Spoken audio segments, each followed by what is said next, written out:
이 세상의 모든 사람들은 은혜를 때로는 내가 이렇게 주변 사람들에게 받기도 하고, 때로는 내가 주변 사람들에게 은혜를 베풀어 주면서 살아가고 있습니다. 이 세상에 어떤 사람도 은혜를 받기만 하는 사람도 없고 은혜를 주기만 하는 사람도 없습니다.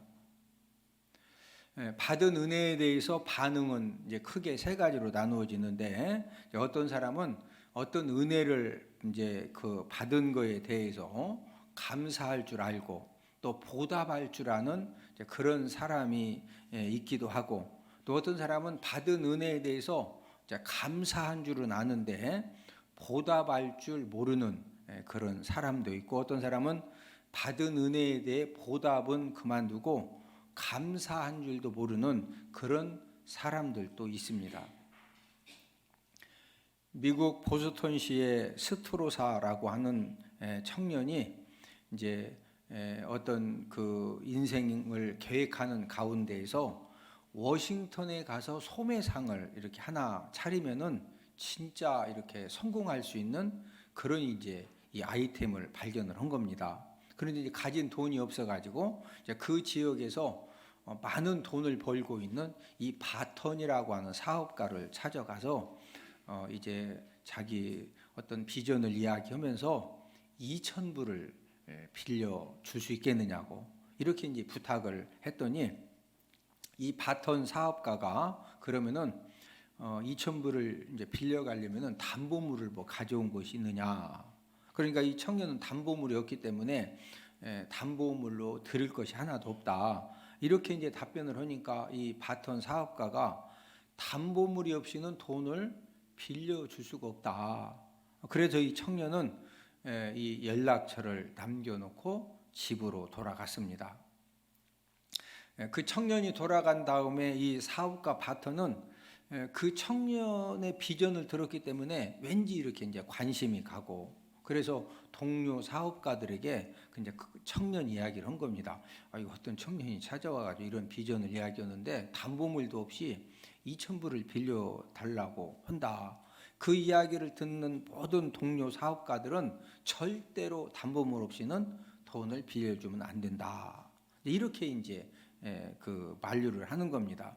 그런데 이 사업가 바턴의 마음 가운데는 자꾸 그 청년의 비전이 이렇게 이제 생각이 나고 얼굴이 생각이 나서 돈을 은행에 두는 것보다는 유망한 이 젊은이 앞길을 돕는 것이 훨씬 보람이 있을 것으로 이제 생각이 되어져서 이제 연락처를 남겨놓고 갔기 때문에 연락을 해서 무담보로 2,000불을, 지금으로 말하면은 2만 불이 훨씬 넘는 그런 이제 큰 돈을 빌려준 것입니다. 그 후 10년이 지나고 전 세계 경제 이 공황이 닥쳐가지고 이 바턴의 모든 사업들이 도산을 하면서 많은 부채가 생겼습니다. 집도 다 이제 넘어가고 많은 부채만 있는 이런 힘든 상황에 사업가 바턴을 찾아온 사람이 있었는데, 그 사람은 바로 2,000불을 무담보로 빌려갔던 스트로사였습니다. 스트로사가 찾아와 가지고 사업가 바턴과 이런저런 이야기를 한 다음에 얼마나 이렇게 부채는 있고 이런 대화를 한 다음에 모든 부채를 이 스트로사가 전부 다 갚아주겠다는 것입니다. 바턴은 깜짝 놀라서 지난번에 내가 빌려줬던 2,000불은 다 갚았는데 뭘 또 준다는 것이냐. 그랬더니 이 스트로사는 아닙니다. 빌린 돈 2,000불은 제가 모두 갚았지만, 그러나 무담보로 2,000불을 빌려주고 도와주신 이 은혜는 그대로 남아 있습니다. 사장님이 무담보로 2,000불을 빌려주셨기 때문에 그 돈을 미천으로 사업을 시작을 했는데, 저는 이렇게 사업을 성공을 했고 현재도 저는 지금 많은 물질을 벌고 있습니다. 지금 사장님이 당하고 계신 이 물질적인 어려움을 물질로 돕는 것이 제가 사장님에게 받은 은혜를 조금이나마 갚는 일입니다. 받은 은혜에 대해서 감사한 줄 알고 보답할 줄 아는 이 스토로사의 간증을 듣는 사람들이 많은 감동을 받습니다. 아마 여러분들도 이 간증을 통해서 감동과 은혜가 있을 것입니다. 저와 여러분들은 하나님과의 관계 속에서 하나님의 은혜를 매일매일 우리가 엄청나게 받으면서 살아가고 있습니다. 하나님의 은혜는 불처럼 소낙비처럼 강력하게 주어지기도 하는데, 저와 여러분들이 인생을 살아가면서 불같은 하나님의 은혜를 받게 되면은 어떤 변화가 일어나느냐? 냉랭한 내 가슴이 뜨거워지고 또 모든 더럽고 추악한 죄악들이 전부 다 끊어지고 정리되어지고 소멸되어지는 그런 은혜도 경험을 하게 됩니다. 불같은 하나님의 은혜를 받으면은 어떤 변화가 일어납니까? 사람이 확실하게 변화되는 이제 그런 역사도 일어납니다.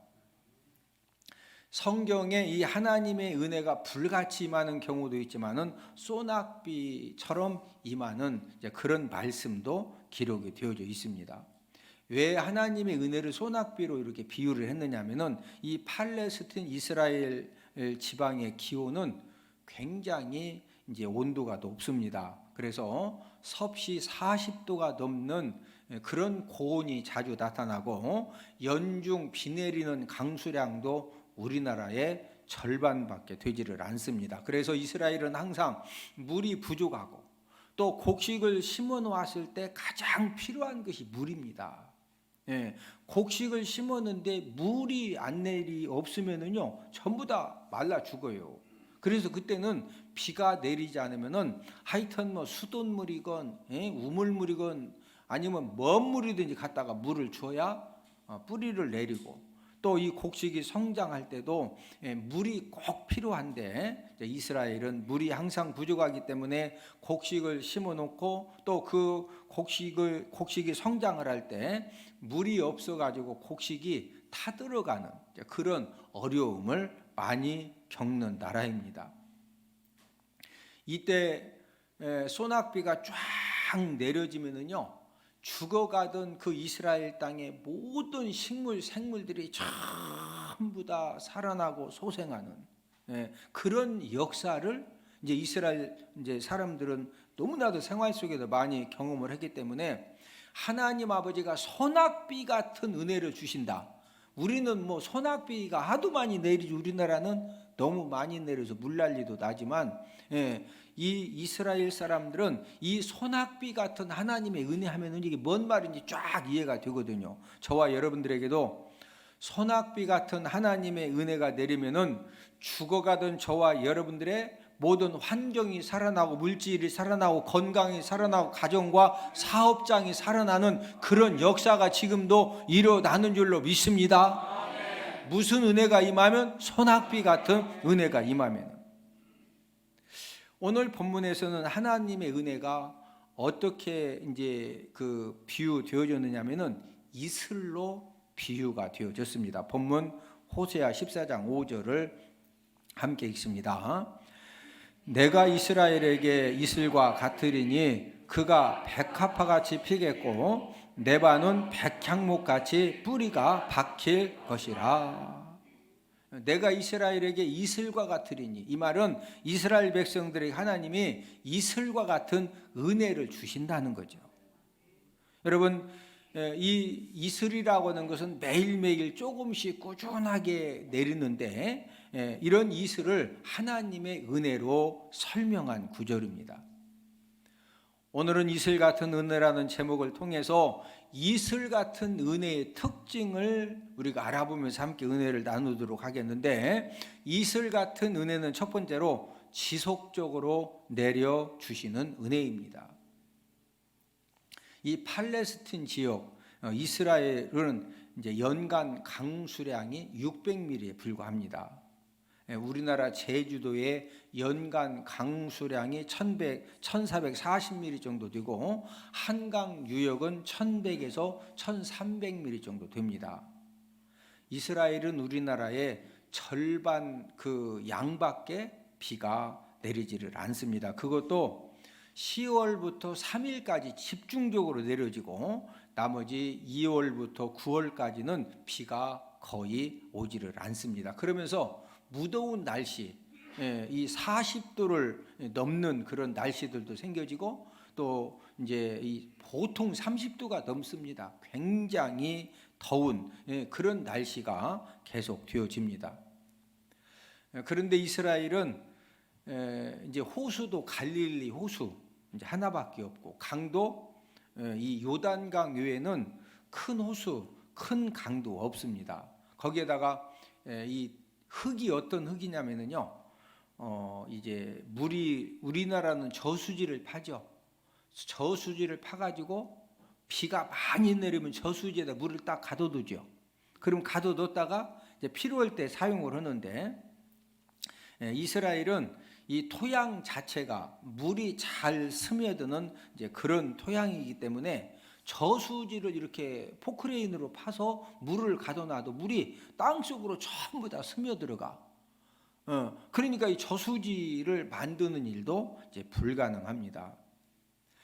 이런 그 날씨, 토양의 특성상 이스라엘은 물이 아주 귀한데, 그래서 이제 이스라엘에서 이슬은 굉장히 중요한 역할을 이제 감당을 합니다.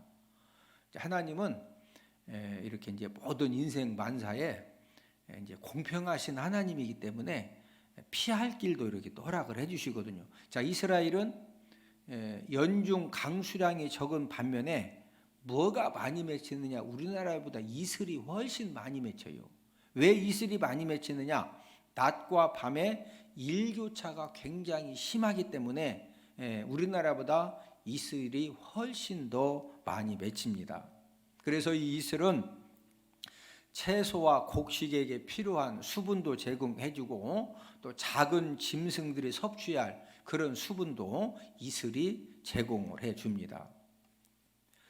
비가 내리지 않고 햇살만 내리쬐는 이스라엘의 이 날씨에 식물이 죽지 않고 살아갈 수 있는 것은 무엇 때문이다? 이슬 때문에 그러는 겁니다. 비도 거의 내리지 않고 뜨거운 태양이 계속 내려 쪼이기 때문에 식물들이 메말라 죽는 것은 지극히 정상이죠. 그런데 이스라엘의 모든 식물들이 죽지 않고 살 수 있는 그 이유가 무엇이냐? 그것은 바로 매일매일 지속적으로 하나님이 내려주시는 무엇 때문이다? 이슬 때문이다. 하나님이 이스라엘 땅에 또 이스라엘 백성들에게 이슬 같은 은혜를 내리시면 어떻게 될까? 하나님이 저와 여러분들 삶 가운데 이슬 같은 은혜를 내려주시면 우리가 어떻게 될까? 오늘 본문 5절을 한 번 더 같이 읽습니다. 내가 이스라엘에게 이슬과 같으리니 그가 백합화같이 피겠고 네바는 백향목같이 뿌리가 박힐 것이라. 백합화같이 핀다고 하는 것은 축복의 꽃을 피운다는 거죠. 뿌리가 박힌다고 하는 것은 이 백향목같이 축복의 뿌리가 이슬 같은 은혜만 받아도 축복의 꽃이 피어지고 축복의 뿌리가 땅속 깊이 박혀지는, 그래서 축복의 나무가 되어지고 축복의 통로가 되어지는 그런 하나님의 놀라운 축복 역사가 일어나는 줄로 믿습니다. 뭐 같은 은혜를 받는데? 이슬 같은 은혜를 받는데 뿐만 아니라 축복의 가지가 점점점 퍼지고 또 아름다운 이 축복은 감람나무와 같고 축복의 향기는 레바논의 백향목 같아진다. 이렇게 오늘 본문 6절에서 말씀을 하는데, 자, 본문 6절을 함께 읽습니다. 그의 가지는 퍼지며 그의 아름다움은 감람나무와 같고 그의 향기는 레바논 백향목 같으리니. 그의 가지가 뭐한다? 축복의 가지가 퍼지고, 아름다움은 뭐와 같다? 감람나무와 같고, 그 다음에 축복의 향기는 레바논에 뭐 같다? 백향목. 아마 여러분들이 그 소나무가 많은 이 솔밭을 이렇게 걸어갈 때 그 솔향기, 이렇게 코가 예민하시는 분들은 이 솔향기 때문에 굉장히 기분이 좋죠. 이 축복의 향기가 얼마나 강력하냐. 레바논의 이 백향목, 전 세계에서 최고로 울창한 숲이 백향목 나무가 있는 그 이제 숲이거든요. 막 이 축복의 향기가 레바논의 백향목 같이 진동한다는 거예요. 뭐 같은 은혜만 받아도 이슬 같은 은혜. 하나님은 저와 여러분들에게 이슬 같은 은혜를 매일매일 지속적으로 내려주십니다. 그러나 이제 문제는 이슬 같은 은혜는 이렇게 우리가 신경 쓰지 않으면요, 잘 막 불 같은 은혜, 불은 뜨거우니까 금방 이해가 되죠. 소낙비, 우산 없이 소낙비 맞으면 생쥐꼴이 되니까 소낙비 맞으면 소낙비 낸다, 우당탕탕 벌써 막 소리 나죠. 그러니까 알아. 근데 잠잘 때 이슬이 쫙 내리면 늦잠 자는 사람은 이슬 구경해 못해? 10시 일어나서 나갔던 이슬 다 말랐어. 예? 그 새벽 예배 우는 사람이나 이슬 알지? 늦게 늦잠 자는 사람은 이게 이슬이 뭔지도 몰라요. 그러다 보니까 많은 하나님의 자녀들이 이슬 같은 은혜를 매일매일 하나님의 꾸준하게 내려주시는데, 이 하나님이 내려주시는 이슬 같은 은혜를 깨닫고 사는 사람이 많다, 모르고 사는 사람이 더 많다? 모르고 사는 사람이 더 많습니다. 저와 여러분들이 남은 생애를 살아갈 때 하나님 아버지가 내려주시는 이슬 같은 은혜를 알고 살아가면은요, 저와 여러분들 삶 가운데 감사와 평안함이 넘치는 그런 하나님의 축복이 있을 줄로 믿습니다. 우리가 똑같은 하루의 삶, 똑같은 환경에 살아가지만 지금 나는 힘든 줄 알았고, 나는 너무 불편한 줄 알았고, 나는 모자람이 너무 많은 줄 알았는데, 그런 상황에서 하나님이 나에게 이슬 같은 은혜를 여전히 내려주시는구나. 이것이 깨달아지면요, 환경은 똑같은데 갑자기 내 마음에 감사가 충만해지고 평안함이 넘쳐나는 그런 복된 삶을 살게 될 줄로 믿습니다. 한 심리학자가 특이한 실험을 계획을 했는데, 어느 동네 한 구역을 택해서 심리학자가 이제 정해진 시간에 집집마다 매일매일 $100씩 한 달 동안 갖다 놓은 다음에, 이제 한 달 지나고 나서 이제 그 다음 달은 이제 $100씩 안 놓지 않는 겁니다. 그러면은 한 달 동안 $100씩 놓다가 한 달 지나고 나서 그 다음 날 돈을 안 놨을 때 사람들이 어떤 반응을 보일까, 이것을 이제 실험할 이제 계획을 세운 겁니다. 실험 첫날 이제 이 심리학자가 집집마다 이제 $100씩 딱 놓고 가니까 사람들이 볼 때 무슨 왜 놓는다느니, 그냥 $100씩 줄 테니 쓰라는 거예요. 그럼 왜 준다느니, 뭐 이유도 없이 그냥 주면서 쓰라 그러니까 저 사람 저거 미친 사람 아닌가? 하면서도 돈을 앞에 놓은 거 후딱 안 가져가면은, 누가 후딱 주워가고 바람에 날려가면은 그 $100 써 못 써? 예. 저 사람 좀 이상하다, 저 미친 사람 아니요? 그러면 돈은 다 가져가더라는 거예요. 이제 3일째 이렇게 $100씩 집집마다 쫙 놓고 가니까 온 동네가 $100씩 갖다 주고 가는 그 일로 이제 온 동네가 떠들썩해진 겁니다. 이제 한 주가 지나고 둘째 주가 되니까 현관 앞에 나와서 이제 돈을 이렇게 이제 기다리는 사람도 생기고, 왜? 당연히 또 줄 줄도 알고. 여러분 $100면은 지금 한 12만 원 우려놨던 12만 원, 13만 원 돈 100이니까 뭐 100원이 아니고 $100가 우려놨던 얼마라고? 12, 13만 원이 작은 돈이 아닙니다. 이제 셋째 주가 되니까 돈 받는 것을 이상해 하지도 않고, 이제 넷째 주가 되었을 때는 아주 당연하게 돈을 이렇게 이제 가져다 쓰면 되는 줄 알고 집 앞에 놓고 가면 다 돈을 집어가는 겁니다. 실험 기간 한 달이 딱 이제 지났습니다. 한 달 지나고 그 다음 날 심리학자가 정해진 시간에 돈을 놓지 않고 모든 집 앞을 이제 반응을 조사하기 위해서 그냥 이렇게 이제 지나갔습니다. 그랬더니 어떤 사람은 막 쫓아와 가지고, 아니 왜 오늘은 돈을 안 주고 가느냐, 어제까지 $100씩 주더니 막 따지는 사람도 있고. 예? 사람들은 이유 없이 베풀었던 은혜를 이제 당연한 것처럼 생각이 되니까 돈 안 넣고 가니까 막 쫓아와서 뭐 한다고? 따지는 거예요. 왜 안 주냐? 어제까지 주더니. 예? 부모와 자녀들 관계 속에서도 그런 경우 많잖아요. 부모님이 막 힘써서 이것도 섬기고 저것도 섬겨서 섬기다가 뭐 좀 형편이 안 돼서 막 하면은 아이고 어머니 아버지 이렇게 저희들 뒷바라지 하느라고 너무 고생하시고 이번에 힘드니까 제가 학원도 안 가겠습니다. 그래 막 왜 눈을 크게 뜨고 따져? 거의 95% 이상은 눈 크게 뜨고 따지죠. 왜 학원비 안 주냐 이거요. 예?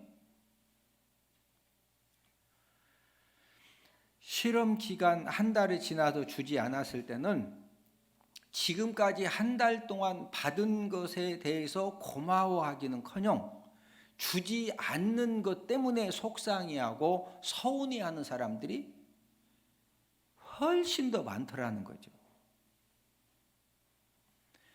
이런 사람들의 모습에서 하나님의 이슬 같은 은혜를 매일 받으면서도 감사할 줄 모르는 우리의 모습을 찾아볼 수가 있습니다.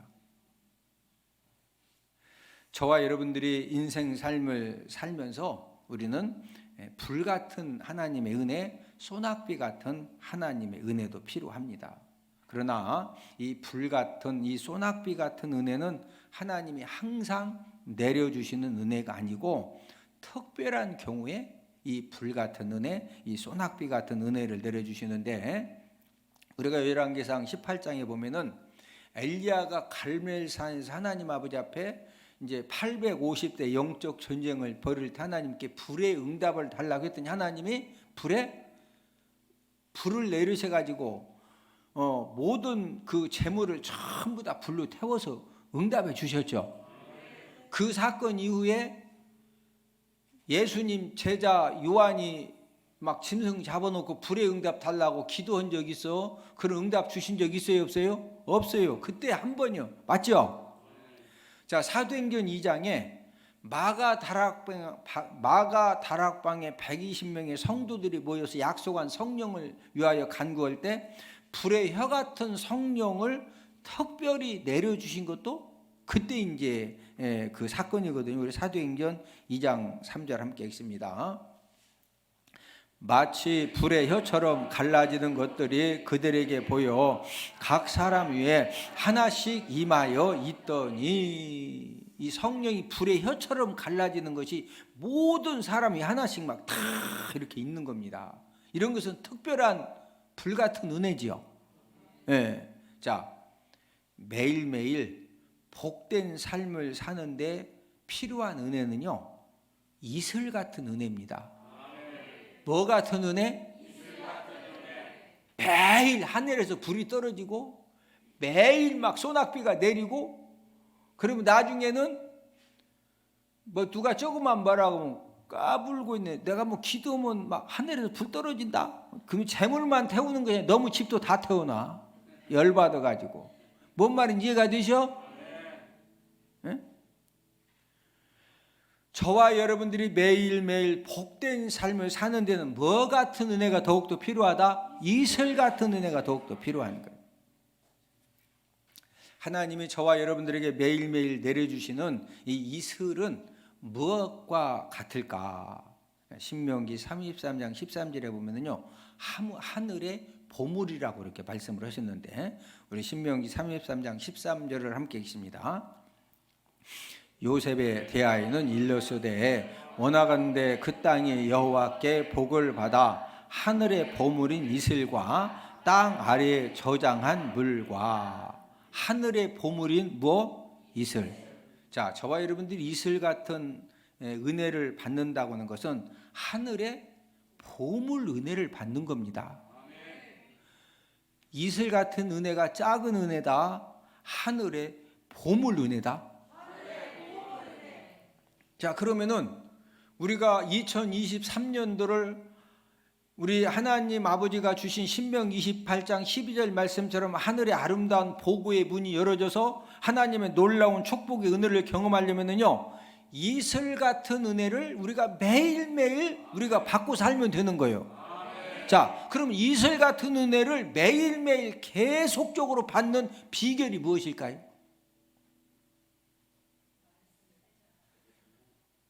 오늘도 예배 드려야 되는 날 꿩 잡으러 가고, 깨구리 잡으러 가고, 막 산으로 들려 뛰고, 그래도 하나님이 이슬 같은 은혜 주실까요? 여러분, 우리 자녀들에게도 뭐 같은 은혜가 꾸준하게 내리면 역사가 일어나는 거예요?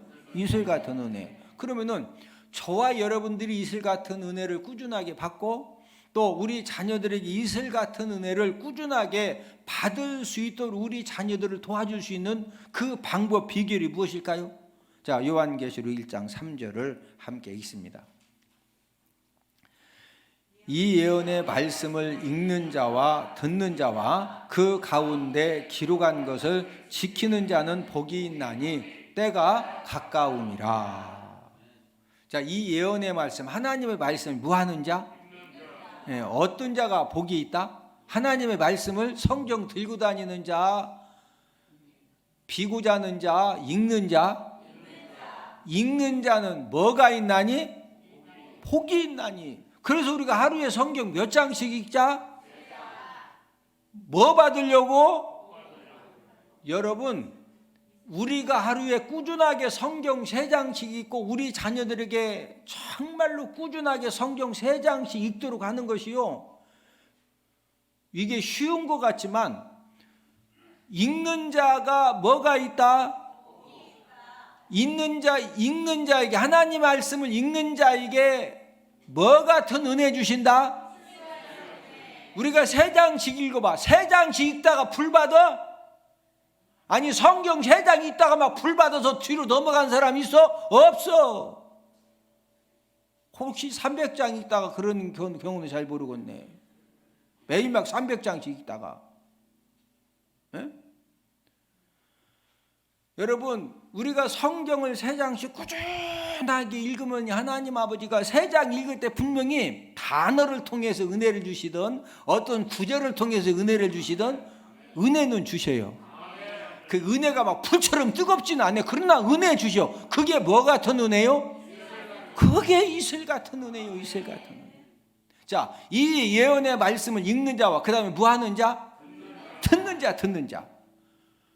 말씀을 들으려면은 꿩 잡으러 가야 돼? 예배 드리러 와야 돼? 예배 와서 입신해야 돼? 설교 드려야 돼? 아니, 설교 드려야지. 하나님의 말씀을 듣는 자가 뭐가 있다? 그 가운데 기록한 것을 무하는 자는 복이 있나니?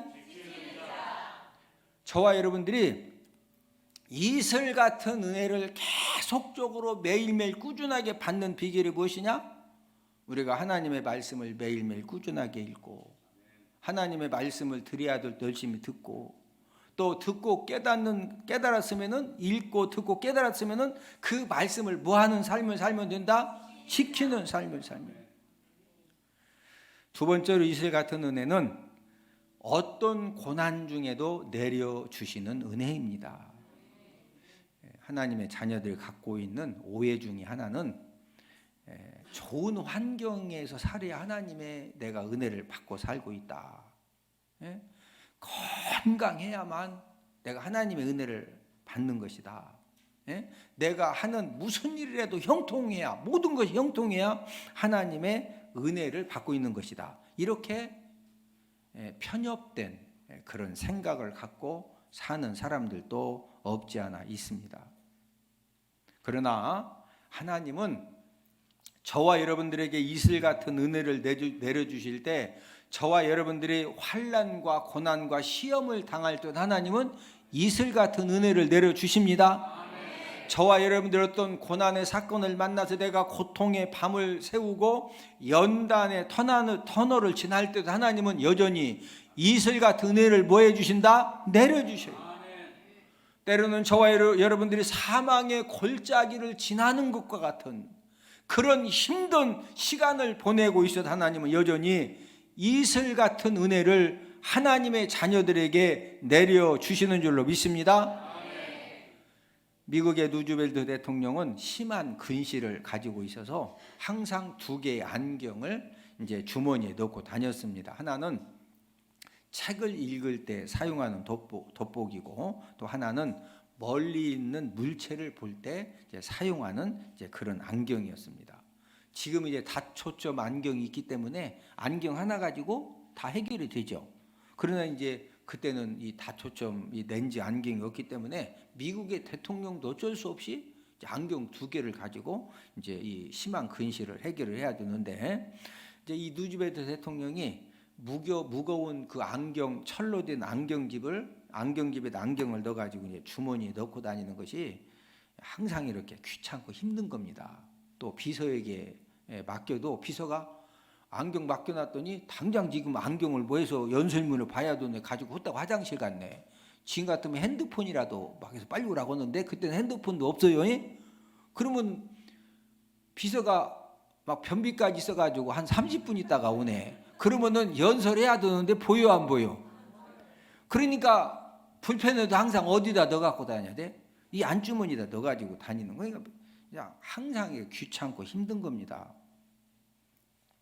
한 번은 루즈벨트 대통령이 미러키에서 정치 연설을 하고 있을 때 슈랭크라고 하는 청년이 이제 대통령을 향해서 총을 딱 쐈는데요. 그 총알이 루즈벨트 대통령 가슴에 정확하게 명중을 했습니다. 그런데 이 루즈벨트 대통령이 총알이 명중했는데, 가슴에 명중했는데 약간의 부상만 이제 입어 막 탕 하니까 벌써 경호원들 막 오고 난리가 나죠. 막 근데 잠깐 하고서 아무렇지도 않으니까 다 진정시키고, 이제 그 연설을 이제 계속해서 미러키 이 정치 연설이 굉장히 유명하거든요. 어떻게 해서 총알에 맞았는데 괜찮았느냐면은 그 총알이 루즈벨트 양복 안주머니에 있던 강철 안경집을 탁 맞고 팅 하면서 이제 이 총알이 다른 곳으로 튕겨 나간 거예요.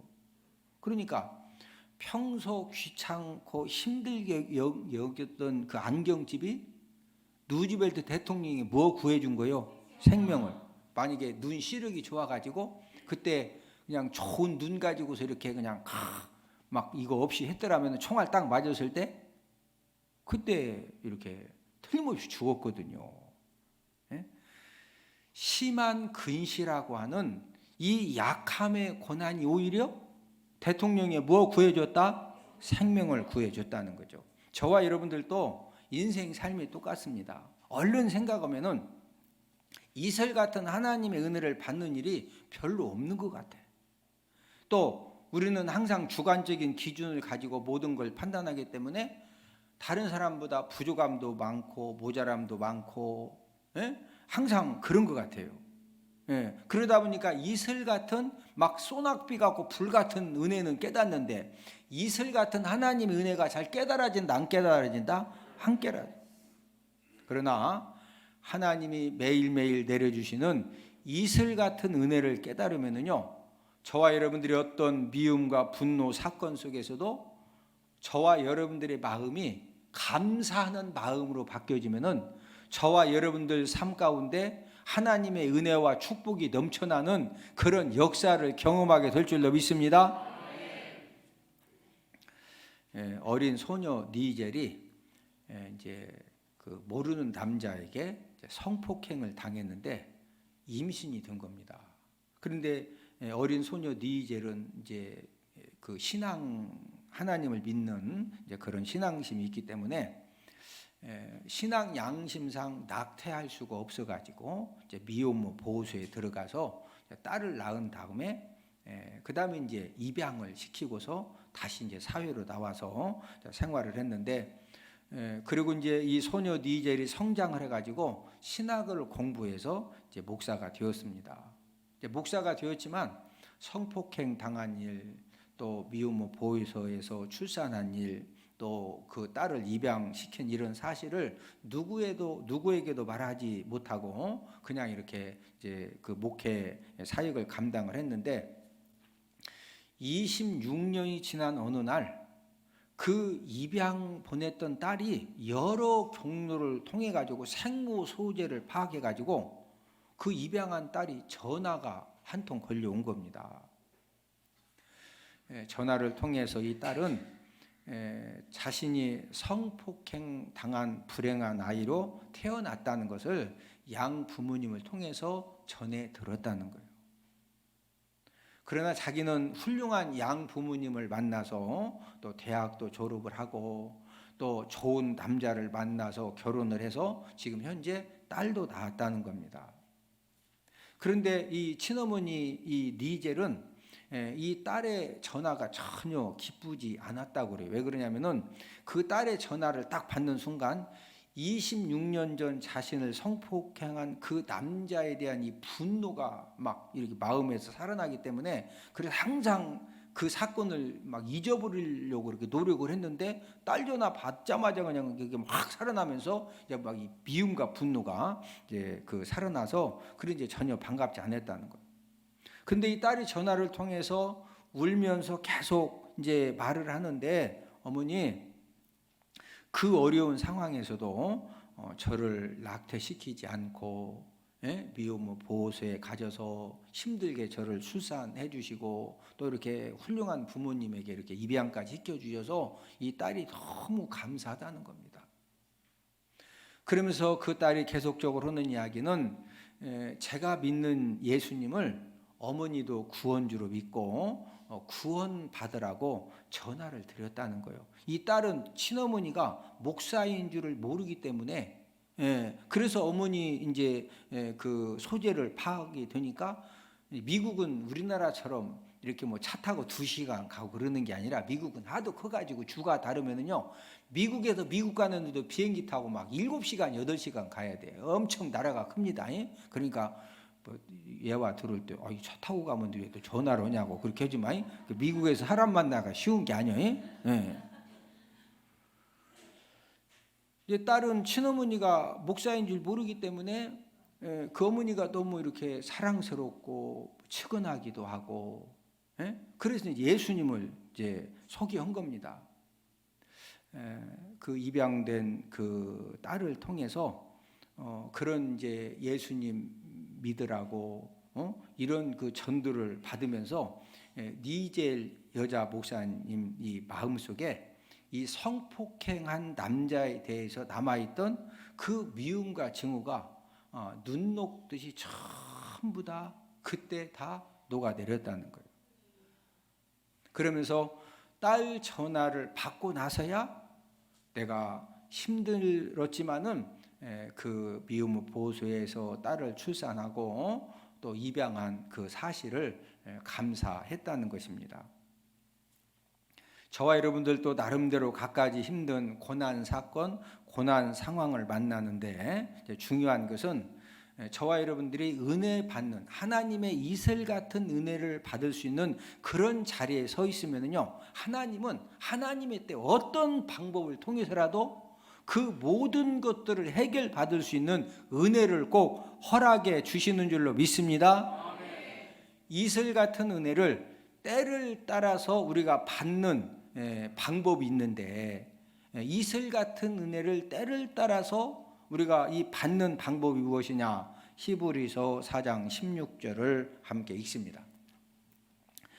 그러므로 우리는 긍휼하심을 받고 때를 따라 돕는 은혜를 얻기 위하여 은혜의 보좌 앞에 담대히 나아갈 것이니라. 자, 때를 따라 돕는 은혜, 때를 따라 돕는 이슬 같은 하나님 은혜를 얻기 위해서 어디에 담대히 나아갈 것이라?